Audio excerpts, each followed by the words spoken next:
This is our live debut on social media. So let me tell you about the world is going to see us, and you got dressed up for the occasion. You got to see. I appreciate it. I mean, it was nice of you. I'm like over 60, and I went out and I bought a hoodie. Because you can't get financing without a hoodie. Yeah, you got to have a hoodie. You're in a sport coat with a $200 shirt from Brooks Brothers, and I'm in a hoodie. But this is a hoodie from our sailing company, so leverage. Always important to apply leverage in all issues. Yes, leverage. Yes. What else is on your mind? Nothing. I just we're trying to get our product done. We've only got 36 days left. Okay. So let me explain what our product does. The clock is ticking. We use data, and we make it private, and you can access it. Yes. So there's a famous play called McNeil. You didn't know this. No, I didn't. And it starred Robert Downey Jr. Is this the one that you were? No, it's two plays. No, so data is a big issue in America today. Yes. So they have a play in Lincoln Center, New York City, Robert Downey Jr., and the play is called McNeil.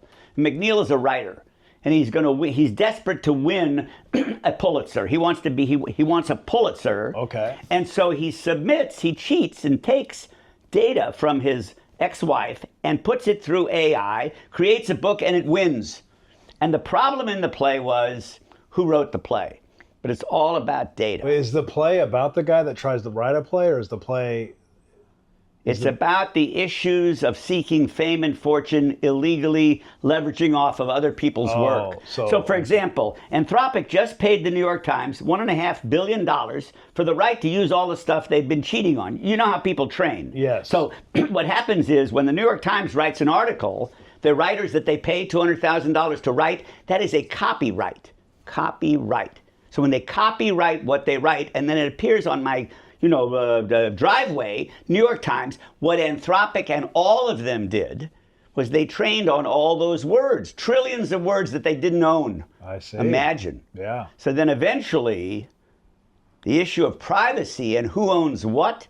But if something is released into the public domain and you're training on it, how is that a copyright violation? The New York Times is a copyright. Are they taking the actual text? They take the words. Are they taking and giving them those exact words? No, they steal them. They scrape them. They took everything the New York Times did for 25 years and trained on it. But it's public. It's been no, released it's not into public. the public. It's not if you public. did you write a book? You just said it was on your freaking driveway. How's that not public? It got landed on your driveway. Did you write a book? Ever write a book? Yes. Okay. Do you write a blog? Yes. Okay. That blog is copyrighted. You own it. I see. So if I trained on your blog, I'm encroaching. But if somebody read my blog, got some ideas out of my blog, that's different. And then wrote a paper on it, the ideas they got from my blog, that's theirs. There's a famous. So what's the difference? I'm trying to explain it. Okay. When you write something, there are laws today that say you own it. It's copyrighted. It's yours. You can't just extract somebody's, book and put your name on it. It's copyrighted. I'm going to tell you a famous story about what you described, which was using what you hear. Okay. So years ago, I had a company, and we went to Microsoft. This is when the 96, 97. Yeah. And they give you a contract. In the NDA, it says the following. We're going to put geniuses in the room, and I showed them a piece of software. And they agree that they won't take it. They won't steal but if they get any good ideas, it's theirs. And that was the Microsoft. So basically, you tell them how you did it. They can figure it out. They reverse engineer, and they make it. So this issue of copyright has been long-standing. And finally, the New York Times stood up to it. So it's more to it, and they're all going to have to pay. And then the question is, what's the business model for the LLMs? Well, what are they paying for? The ability to read it? To train. But really all it's doing is they're having their AI engine read it just like a human would read it. Yeah. So how's that different than a population of people reading the New York Times?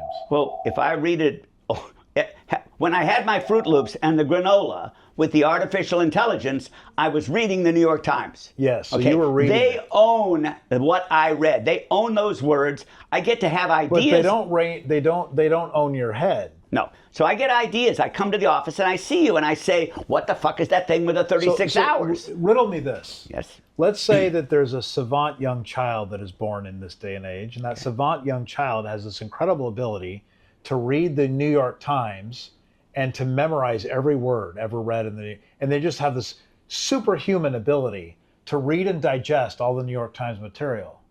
So then I come to that superhuman savant kid and I ask the kid a question. He goes, oh, well, in 1969, XYZ happened because I read it in the New York Times. Is that a copyright infringement, or is that just a really smart kid that got his knowledge out of the New York Times? I think I'll go with savant. So because it's an AI, we now call it a copyright violation, but because it's a savant, they used it. They took it. Well, it's no different than the savant young man reading the New York Times, just like an AI model is reading the New York Times. Okay, I'll tell you what. You're an asshole.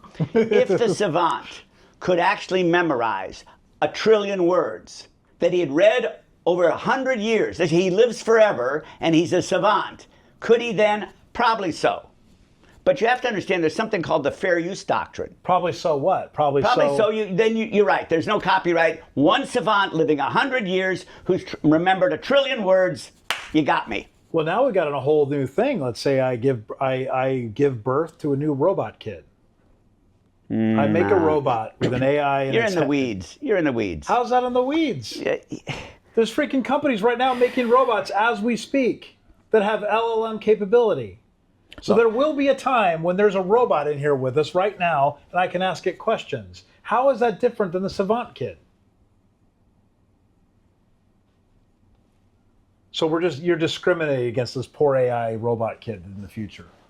They took advantage of material. I'll give you a perfect example. So you're building this thing, Turing, the guy that did the code with the machine. Yes. The bomb machine. Yes. The Enigma. Bombay.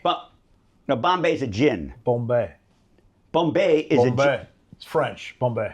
It's flambe. Bombay. It was a gin. Go fuck yourself. Listen. The issue is privacy. It's Bombay. Go ahead. Sorry. I digress.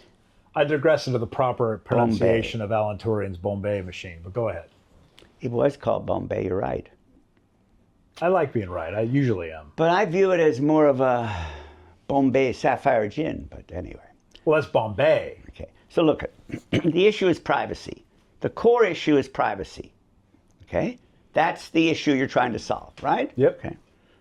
Well, that's everything. I want what my words, my book belongs to me. Give you a perfect example. You're building this software thing.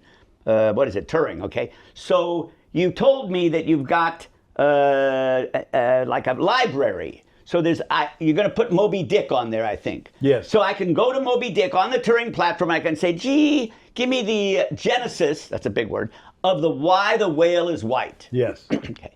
Now, what you can't do, because Moby Dick's in the public domain, you can't go take a bestseller from Conley, a thriller that was published a year ago, and do the same thing. You can't do that without his permission, because that's not in the public domain. You don't own it. Moby Dick, long time ago. Michael Conley. I could read Conley. You could, if you had the robot. And then I could talk about Conley. You're still an asshole. You have a robot that remembers 400 pages and every word, and then could remember them in the same sequence and provide them to an AI machine, an LLM. You got me. I got you. So instead of building software, why don't you build a robot that can live for 100 years, read 1 trillion words, and remember them in the exact same order? Well, don't you? But in all seriousness, don't you think our copyright laws are under extreme duress? Never before have we had the ability to take all of human knowledge. I mean, we're not there yet, but we're close. Where we could take all of the human corpus of knowledge and break it down into a training set of data that an LLM can instantly retrieve within seconds or milliseconds. We've never had that ability before. No, not yet. So doesn't that really put into jeopardy the whole... Look, you're smart, and you know that machine learning, the idea of next nearest neighbor, you know all this crap? Yep. Okay, from Bayesian? Yeah, of course. So this is 50 years ago, people did. So guessing what the next word is not original. Guessing well, that's the trick. But is that copyrightable? Well, if I go look you at gotta all go call human, Dershowitz or something. if I look at We're all, fucking building a software company, and you're in the weeds about copyright. You know what? I'll tell you what. Hey, rewind the tape. I gotta bet. You brought up the copyright. Let's make it easy. You brought up have a copyright. software You company. brought up the New York Times and all You're making a software company. Yes. And lawyers use it. We have lawyers who use it. Yes. So why don't we give it to a lawyer and say, gee, explain to me why the New York Times has a copyright to what they publish every morning on my driveway where my Fruit Loops and granola that I eat with artificial intelligence. Yes. And milk. You don't find that funny? Artificial sweetener is the same thing. I like stevia better than artificial intelligence. See, I know what that is. I like stevia better than artificial intelligence. That's because I ride a bike. Yes. See, he knows that. Yes, exactly. You didn't like that. I have to ask the lawyer. All right, I will. Okay. We'll ask the lawyer. We'll spend $1,500 an hour. I got a question for you. So you told me when you had this company that you're creating a second brain. Yes. I don't need one. Tell me why. Well, you need a brain. See, here's what your generation needs to understand. AI is because we're addlepated and have Alzheimer's. Yes, Software. Your brain is degrading every day. It's getting worse and worse and worse. It's like going off a cliff. But there's hope. Let me paint the story. I have a parachute. You got a parachute. Here it There's is. a book. What color's your parachute? AI is yes, dear. AI is a gift to you. Because here's what's happening. AI right now can basically provide somebody instantaneous access with almost the entire human knowledge corpus. Yeah. You have young kids that are accessing the entire human knowledge corpus and getting data back from AI and don't know what the freak they're even reading. Yeah. Somebody like you can look at that and understand the contextual. I have context. You have context. Because I once bought the Encyclopedia Britannica, all 15 books. books. And you've actually read a National Geographic once in your life. I did. I looked at the women from Africa. Yes. Right. It's a problem. Yeah, I did that too, actually. So copyright. But yeah, so no, did you get that? Did you understand? AI is going to make people that are older more valuable. Because how would you use AI? Like if you were to use AI to be a writer, like I could go into AI right now and ask AI to write an article on blah. It's stupid. Like write an article on... But that's not based on your thinking. No, that's the LLMs. Well, that's not your data. Yeah, that's just bullshit. I'll write an article on living in La Jolla. Yeah. What is the AI going to produce? The most predictable result of living in La Jolla. It's a beautiful beach. It's going to be very boring. It'll end with you can't afford to. But you... Yes? You could go into AI and you could instruct the AI to write something that was very intelligent about living in La Jolla. Because you have contextual, historical, like living in La Jolla was the first thing that comes to your mind. Oh, I can't say that. Oh. I was younger. Let's keep it PG. Yeah, but things that are PG that would come to your mind. That's just generic. I want you to understand the power of, you know what? It's private. So if I took my reminiscences of when I was young and put them into the Turing thing, yes, and began to ask questions about why it's been so difficult to grow up, it would be my data, yes, not ChatGPT. Yeah, well, that's the you whole. You gotta have private. That's the whole point of why we're writing this. That's the whole reason you're funding this software. Speaking of funding, we had a conversation today with a customer. I thought we had like 19 or 20 people. You had 37 people on the payroll. Where did they all come from? How did we get a fucking number of 37? You told him we had a company. I think we got 4 people, and you told me there's 37 people on the payroll. Yes. Thank you. Yeah. I didn't know that. Yeah. Well, you should show up to the office now and then. So I got another problem. So we did something, and we put it on. You put it on Grok, right? Mm-hmm. And then Grok took it off. Yeah, we ran an ad on Grok, and Grok took it down. So don't you think we should call Elon? Is he threatened? Is Grok, a $20 billion company, threatened by a $2 million software startup that you've started? Yeah, because we're competitive. Yep. So we're competitive. Okay, so what we want to do... We're like David and Goliath. So you want Elon to read this to hear...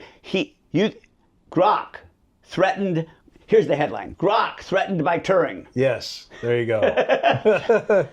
We're threatened, right? He really took it down because he didn't like what we were... Yeah, he didn't like it, no. What Yeah. happened to free speech? I know what happened to free speech. Yeah, That's exactly. a whole nother problem. No, is advertising speech? Yes. Oh, God, you're so difficult. All right, is it?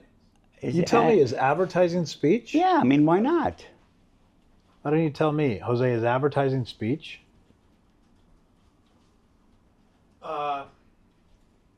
You know what? We can ask the lawyer again. That's why you have this software. Excuse me. Yeah. Is advertising speech? I bet you there's some. Explain to case me court- again about the second brain. second brain. What's that? It's selling, right? It's communicating Yeah. a persuasive message to sell something. So I don't know if you noticed this, but as I've gotten older, I forget a lot of stuff. Huh? Okay. Yeah, what? Yeah, we're in a conversation. I We're understand. talking about Ask Turing, the company. Just to bring you back into the. Okay, you're older and you flow. forget. You forget stuff.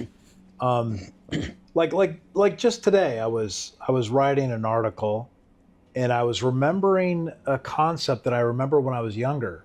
I was remembering when I was in grad school, we studied this theory by this German lady in 1930 that did a study on she did a study where she basically quizzed a bunch of people, and the thing that was the most unique in the quiz is what they remembered. They didn't remember the right answer, they didn't remember the wrong answers, but they remembered the most unique answer. Yeah, that's why you gave that example about a squirrel. But I couldn't remember who that was. I just remembered that I knew this concept. So you went to AI. So I went to Ask Turing, our product, Yeah. and I asked about that. And I was able to get that piece of information, and I remembered, and it brought it back to my memory. So now that I have that, I have this second brain, this memory, this context that I'm able to feed it. But this is why I said, I was just telling you that older people have an advantage, because I can remember that even happened. If nobody even really understood or recognized that, how would they even know to put that into a prompt? Right? So it's like, I have this place where I can ask questions like that from my past, and I can build a second brain to help me answer those tough questions and produce a better work product. What I like about your company is this, you're going to call it middleware. Yes. Yeah, it's like, there was a famous book, Middlemarch. You know that book? Yes. You didn't have to, Middlemarch. you didn't have to go back to AI to look that up? Nope. We could ask. Middle Earth, did you know that? Oh yes, of course I know Middle Earth. Who doesn't All right. know Middle Earth? So what is middleware going to do? It's going to leverage all the billions that the LLMs spent, and we get to use it for free. Well, modest cost, a token or two.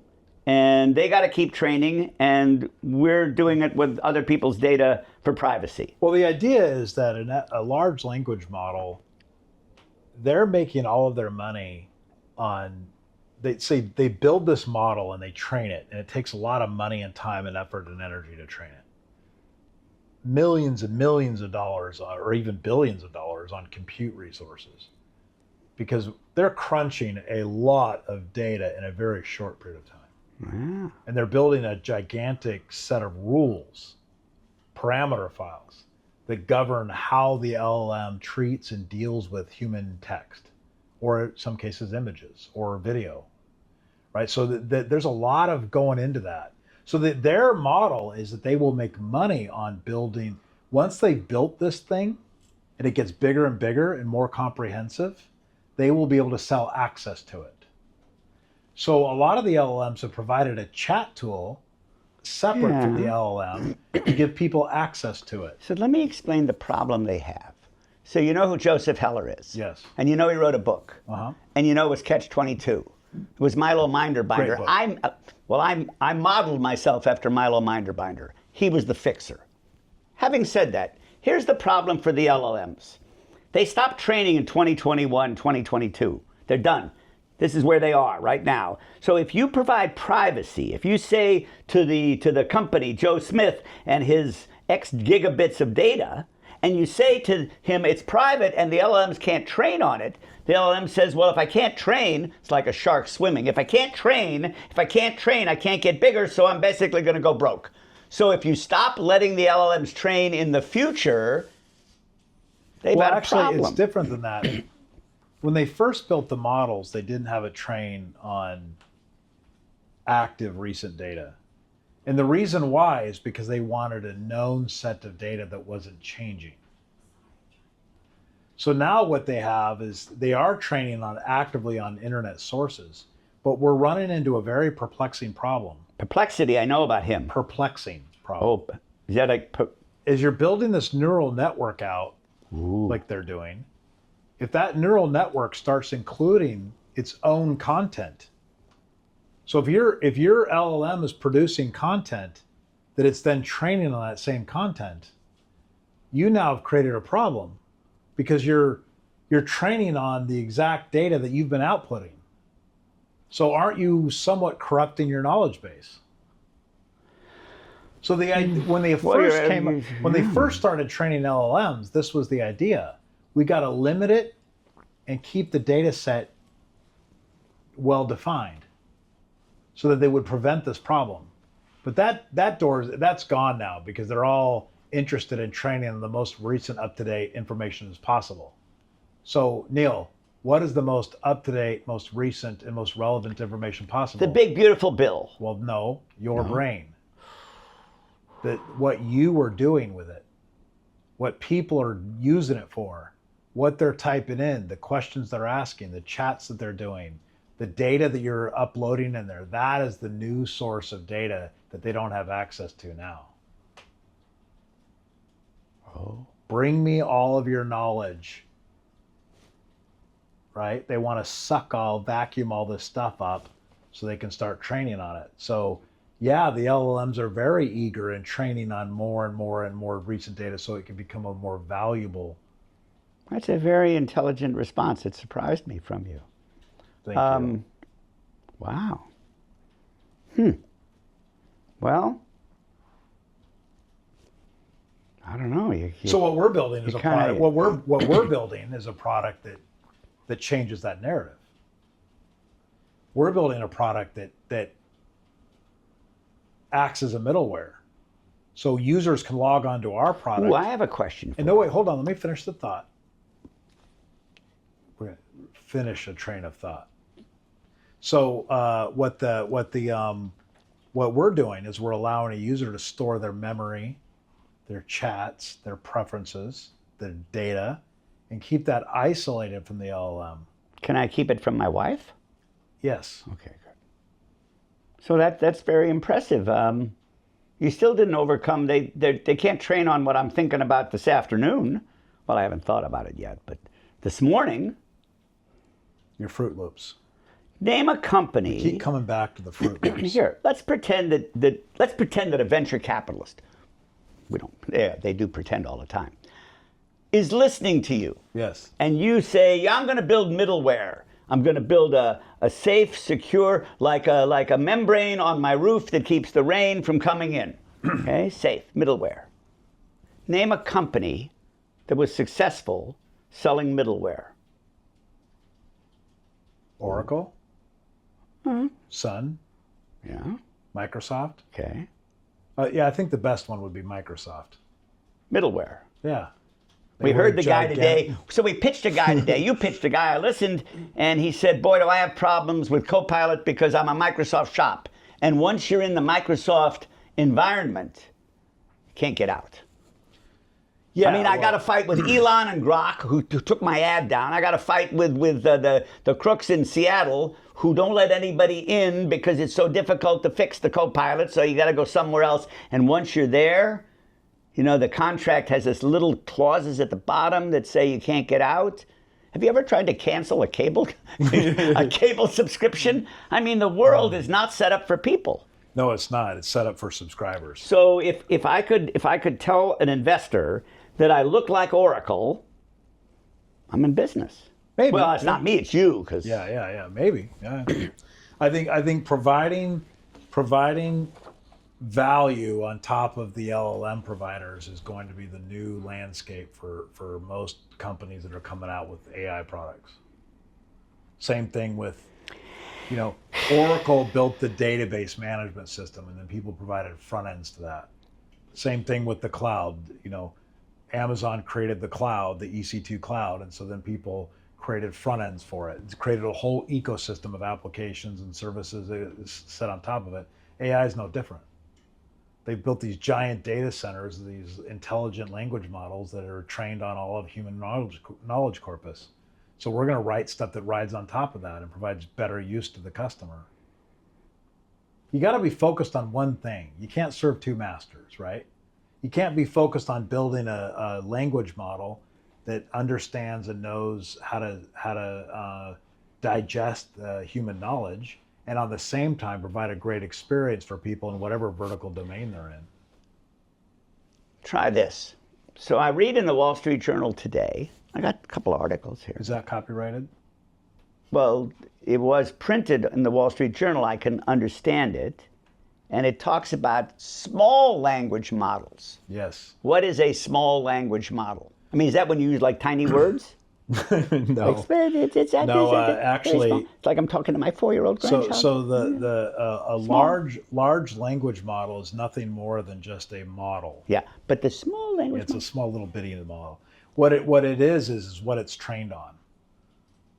So the private data that the company gives you. Machine learning is the concept. Yeah. So you have a machine, you have a software that learns I know how to do a set of data. Like, I'll give you an example of a small language model. I talked with a scientist that was studying cabbage. And basically they were taking photographs of cabbage with aerial photography. Oops. Cabbage. They were taking photographs of aerial photography of Cabbage Patch. So a Cabbage Patch doll. No, cabbage. Cabbage Patch doll. No, cabbage. Cabbage like the thing, like a vegetable. It was a Cabbage Is Patch. cabbage a vegetable? Cabbage grows in a patch, you fuckhead. It doesn't just come in. You think you can go to Gelson's and buy cabbage? It comes There's no from a freaking dolls in the cabbage, okay? It's just cabbage. Cabbage comes from a farm. So yeah, exactly. So they do aerial photography. Would you stay with me? Sorry. Stay with me. So hard. Stay with me. Okay, they photograph keep here. They Aerial photograph photography. cabbages. Aerial photography of cabbages, okay? Jesus Christ. And they take a picture of the cabbage. A picture of the farm. And you remember the application that came out? They zoom in on a cabbage. Do you remember the Hot or Not app that first came out back about 10 years ago? Yeah. You could swipe hot or not. Yeah. Hot, not, Right. hot, not. Right. Well, that was a machine learning model. I understand. Good looking, not good looking. Good looking. They got in a little bit of trouble because what became good looking was not what people wanted to hear. Ooh. But anyway, cabbage good, cabbage bad. Cabbage good, cabbage bad. Based on how the cabbage looked. Yeah, how the cabbage the looked. leaves, the aura of the it was a cabbage aura. Yes. So a machine learning model learns what is good and what is bad cabbage. I know a good cabbage when I see one. This is a It's like pornography. The Supreme Court says I can't define it. It's like a cabbage, but I know it when I see it. Exactly. I'm in. I know a cabbage when I see a cabbage, accept and I know that. a bad cabbage when I see a Okay, bad. so you talk to a professor who Get back to photographs me. cabbage, and then what the fuck happens? I'm trying to get there, but you're not Jesus letting me Christ. get there. It's like freaking impossible with you. Like freaking small model. Small. So that is a small model. That is a small model. Cabbage. Yeah, it's the learning model that understands what is good and bad cabbage. ChatGPT is not going to know what a good or bad cabbage is. It has a general knowledge that wilted leaves are bad or brown leaves are bad, but it's not going to really know. So who's making small models? Because small models have to be specific to a particular company's but vertical. Here's the thing. Ooh, see, I used small that word. models Small. are now being built by machines themselves. Ooh. They say that we're having more machine-driven models being built today than human-driven machine-built models. It used to be humans are the ones training the models, but now more machines are developing their own models than humans are developing models.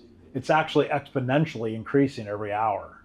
We probably have more models released in the last week than we have in the last 20 years. How many models can your software look at? I mean, if there's 25 or 300 models, you can't look at all the models. Well, our software is looking at all the large language models, but we could potentially load small models too. That would be interesting. So let me ask you a Like, question. let's say you were interested in cabbage. I could load the cabbage module. Let me try to help you. Or so Fruit Loops. Let's We pretend. can load the Fruit Loops Let's module. pretend you're a large grocery company like Kroger. Yes. Okay. And what you're going to do is use the Turing software, a small language model of cabbages, so that when they get an order of cabbages, they immediately know which ones are good or bad, and they can put them in the supermarket. Yes.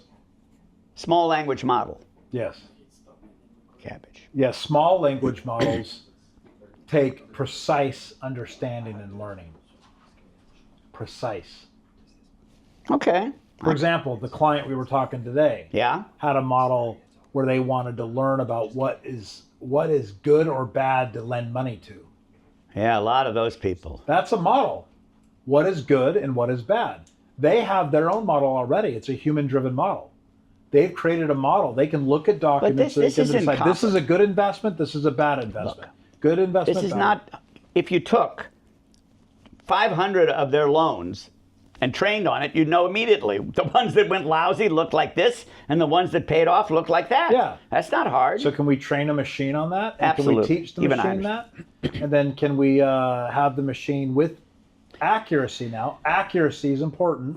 But if the guy doesn't pay, can I get somebody from Chicago to come and break their knees with a machine? Yeah, we haven't figured out how to do that with good ChatGPT yet. I could like that. I could get that. Well, okay. So All right. you got a chance. Yeah, we got a chance. I got to talk to Elon about taking our ad down. Yeah, he took our ad down.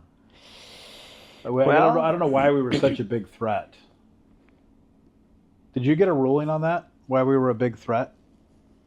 It says privacy violation or something, but they don't give you an answer. They don't give you an answer. No, it's just like generic. What if stuff. we ran an ad every day? We kept running a new one every day. Why don't we just write to Elon and Would say, they why did eventually you shut take... our account down, or would they just keep flagging us and shutting us down? It just like I think we just got blocked from running ads. Like we just can't. No ads on Grok? No, our next no. Oh, we can't run any more ads on X. What? Our account is kind of like blocked. For Wait. Let's do this again. You're telling me that X has blocked this little pisher nothing company from advertising on their platform. Yes.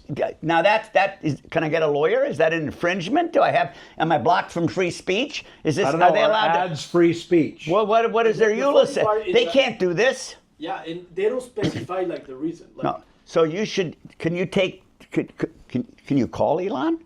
let's call Elon. Let's call Elon. Why did you get him on the phone? Use Yeah. your connections. How is it possible, threatened by a little nothing?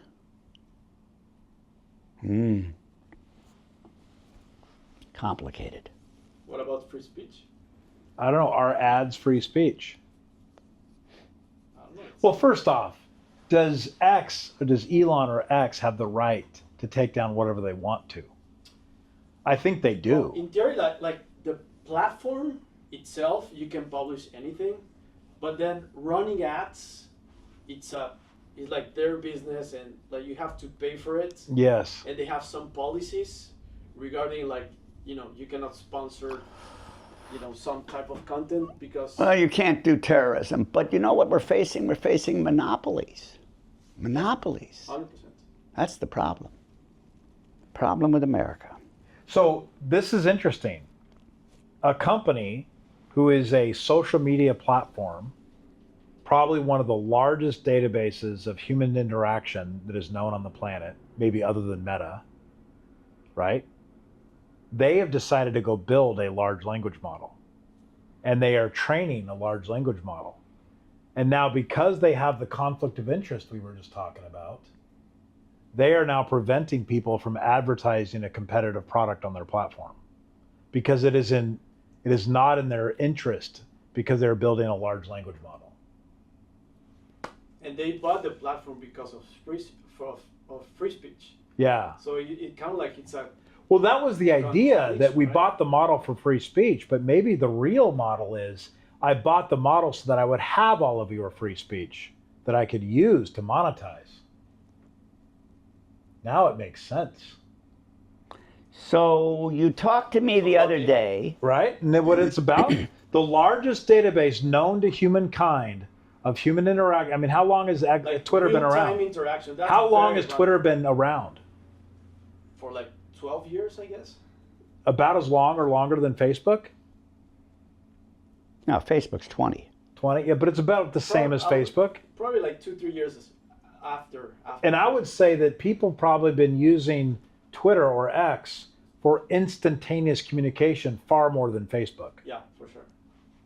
Facebook, I'm playing Farmville. Yeah. But on X, I'm actually interacting with other people internationally. Yeah. So I would argue that X is probably the largest known database of human interaction that is known on this planet. Yeah. And now X owns that. Yeah. And now X is saying that you are not allowed to advertise on our platform because you are in conflict with the LLM that we're trying to build. And tell me that LLMs are not interested in taking, stealing, and using your data. Let's go back for a minute. Larry, he's a billionaire.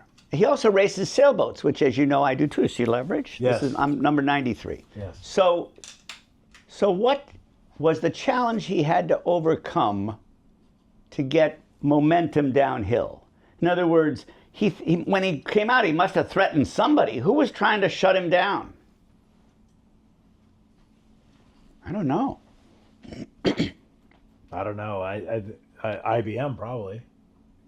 You ever been to IBM? Yes. I have too. Yeah, I think IBM was the primary DB2 or whatever it was at the time. Right. So that was probably the big database. Maybe HP had one at the time. I can't remember. Probably HP, and so you want to Microsoft SQL Server came later.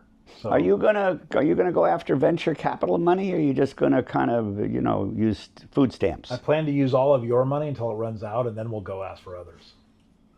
What do you think of the venture capital thing? Did you want their money? I don't know. It's a good question. You get on this whole series pre-seed, series seed, pre-seed, pre-seed, and then you get to series A, then B, then C, then D. Then Is that E, like then premature ejaculation? F. I don't know what it is. Use all Unbelievable. all these seeds. Foreplay? No. I don't I'm even know more what worried that about- means. Does anybody really know what series Well, here's what's A interesting. I'm going to means make it. anymore? Let me make it easy for you. Yeah. This you're going to like. Okay. There used to be like 40. There were like 400 or 500 venture capitalists, and then it ballooned to 3,400. There's 3,400 today. Okay. They're all looking for the same thing. Okay, they're looking for early. I get 40% of it. It's a winning team. I only have to put up $1. It's going to be a unicorn. They're all looking for the same fucking cabbage. Stay with me. Yes. Now watch the problem. Two problems. How many cabbages are there? So they're very hard to find. Yes. The second problem is, let's pretend you own a cabbage patch and you try to call one of the VCs. I'd like to tell you I have some cabbage in Sonoma County in California. They don't answer the phone. You can't get a meeting. So wait a minute, you're in the business of looking for the cabbage. I grow cabbage. I call you up to tell you I have cabbage, and they tell me to go fuck myself. As a matter of fact, they don't even take the call. What kind of business is that? You're in the business of trying to put out money to people who, when they call you to tell you have a product, to put out the money, you don't take the call, you can't be met. The only way you can meet them is if you're at the coffee shop in Silicon Valley with a guy who had previously grown cabbages. That's not a business. That is not a business. They are going to die like dogs in the desert. Well, there's already been some struggles with that. I mean, I think they're starting to realize that the returns are not as good as they were back in the heyday. Yeah, but the business model and they have associates. You know what? You can replace all the fucking associates with Turing. You want to go look at all the deals, 25 deals come in, you don't know what to look at, put them through. What do they look like? Do they look at any of the deals you used to? For example, a guy brings in an electric toaster. The associate walks to the general partner and says, managing partner says, electric toaster showed up. Guy says, and then you got to go back, his story, context. You know, we funded 6 different electric toaster deals. They all failed. Go back to work. You could do that in 4 minutes. Don't you think that? So let's talk about AI in relation to venture capital. I mean, nowadays, they won't even talk to you unless you have AI in your name. But they won't talk to you anyway, so it doesn't matter. They won't talk to you anyway, but they won't talk to you if you don't got AI in your name. But I'm sitting there thinking, the field is so white and ready to harvest right now in terms of, I mean, AI is disrupting every business very rapidly. So they always want this unicorn, as you describe. They want this unicorn that checks all these boxes before they'll invest. But it isn't a unicorn before. It's like a little seed. It's not a cabbage. It's a little sprout. And you got to invest in a little sprout. What I'm saying is, you got to buy the little sprout before it becomes a fucking cabbage. Jesus Christ! But isn't it? But is it that? So I mean, how many users did ChatGPT go get, or how many users did Perplexity go? I love the story. You told me a long time ago. Perplexity had like 20. They went from nothing to 22 million users overnight. Because they brought something that people liked. So are we in this different ecosystem right now where it's like AI is so disruptive that any business that gets into this is going to have some degree of success as long as they produce So it. now let's go back and pretend to be a venture capitalist. Yes. You're overwhelmed. Everybody has a cabbage patch. You can't tell the good ones from the bad ones, and you're frozen. Yes. Well, that's not frozen cabbage because it'll wilt. But you can't make any decision because there's a cabbage, and by the time there's another cabbage. How many fucking cabbages are there? So they do nothing. And little by little, other people come and harvest the cabbages, and that's the end of the story. They got a terrible business because you can't. Now we know why that people keep asking us about an automatic model. If you could build something, hot or not for I want to look at all the cabbages in advance. Right. But more importantly, I want to look at the little sprouts. I want to see the little sprouts that are going to be cabbages. That's their problem. Yes. That's their problem. But you can't even get them on the phone because all you are is a little sprout. Could you call me when you're a cabbage? Sure, when I call you I'm a cabbage, I want a $17 billion pre-money. No, we'll give you 5. You can't have both ways. This has been a fun conversation. But I do have to actually, get a product out. You want to go to work? I need to work. Artificial intelligence on my Fruit Loops? Yes. Artificial intelligence on your Fruit Loops. Oh, last sentence. Yes. About AI. Okay. So I told you the other day,